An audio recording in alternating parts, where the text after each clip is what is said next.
Estamos aqui no belíssimo Parque Centenário da Imigração Japonesa, em Mogi das Cruzes, região do Alto Tietê, em São Paulo. A palavra de hoje está em João capítulo 3, nos versículos 14 e 15. Palavras do Senhor Jesus. Assim como Moisés levantou a serpente no deserto, importa que o Filho do Homem seja levantado, para que todo aquele que nele crê tenha vida eterna.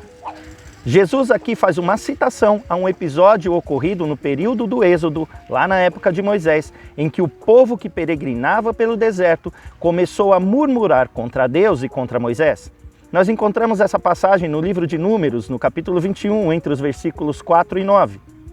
A palavra nos conta que o povo murmurava, reclamando do porquê Moisés havia retirado esse povo do Egito para que eles passassem dificuldade no deserto. O Senhor, então, em castigo a essas murmurações, envia serpentes para que essas serpentes possam ferir esse povo. E a palavra diz que muitos deles morreram nesse período. Moisés então intercede pelo povo mais uma vez, clamando ao Senhor por cura, clamando ao Senhor para que o Senhor socorresse esse povo.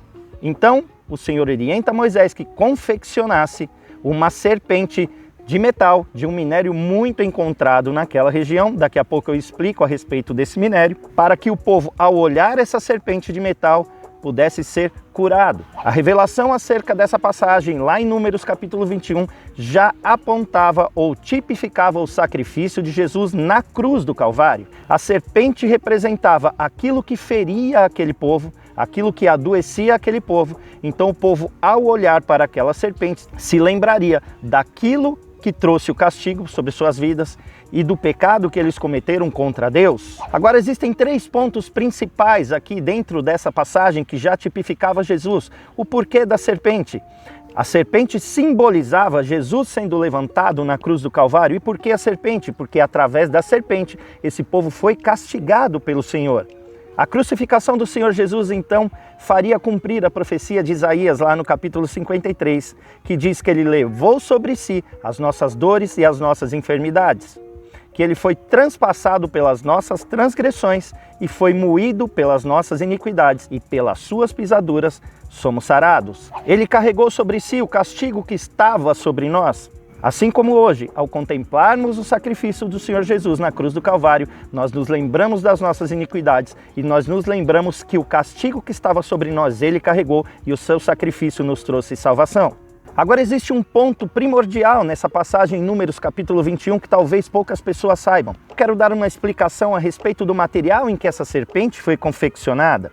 Algumas traduções bíblicas mencionam como serpente de bronze e outras como serpente de cobre. Qual é a diferença? O bronze não é um metal puro. O bronze é a composição da união de 3 minérios: o cobre, o estanho e, numa proporção menor, o zinco. Nós entendemos então que, já de primeiro entendimento, nós temos que a tecnologia que aquele povo tinha naquela ocasião e talvez os recursos que aquele povo tinha, seria quase que impossível fazer uma fundição, fazer uma composição química para que se extraísse o bronze naquela região. É importante salientarmos que a região do Vale do Negev, ou Negueb, conforme as transliterações para o português, que fica localizado na região de Edom, ao sul de Jerusalém, é rica no minério cobre. As rochas daquela região possuem uma coloração esverdeada, porque esse minério, quando em contato com a atmosfera, quando em contato com o oxigênio, oxida, assumindo essa coloração.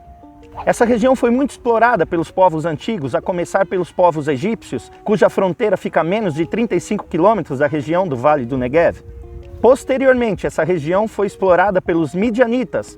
Vale lembrar que o sogro de Moisés era um midianita, o que já nos leva a um entendimento de que aquele povo possivelmente possuía algumas técnicas específicas de manuseio desse minério. E futuramente, aquele que mais prosperou nessa região foi o rei Salomão, o que fez com que essa região ficasse conhecida como um dos sítios arqueológicos mais explorados na história da arqueologia bíblica. E até hoje nós conhecemos famosas minas do rei Salomão. Agora, o porquê da importância de que essa cobra teria sido confeccionada em cobre e não em bronze?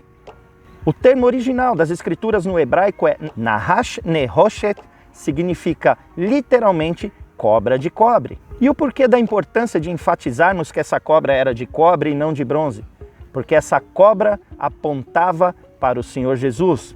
Mas Marcelo, eu não entendi. O cobre, sendo um material 100% puro, também apontava para o Filho do Homem, 100% puro, sem pecado, o Cordeiro Imaculado que se sacrificou pelos nossos pecados. Então, quando nós temos na passagem de Números capítulo 21, o texto original faz menção a uma cobra de cobre, que é perfeitamente comprovada pelos estudos arqueológicos, cuja região aponta no Vale do Negev como uma das regiões mais ricas na extração deste minério. Nahash Nehoshhet, guarde esse nome, cobra de cobre, metal, minério 100% puro, que apontava para o Senhor Jesus, 100% puro, imaculado, sem pecado, que se sacrificou pelas nossas vidas. Espero que tenham gostado desse vídeo. Lembrando que teologia nunca é demais.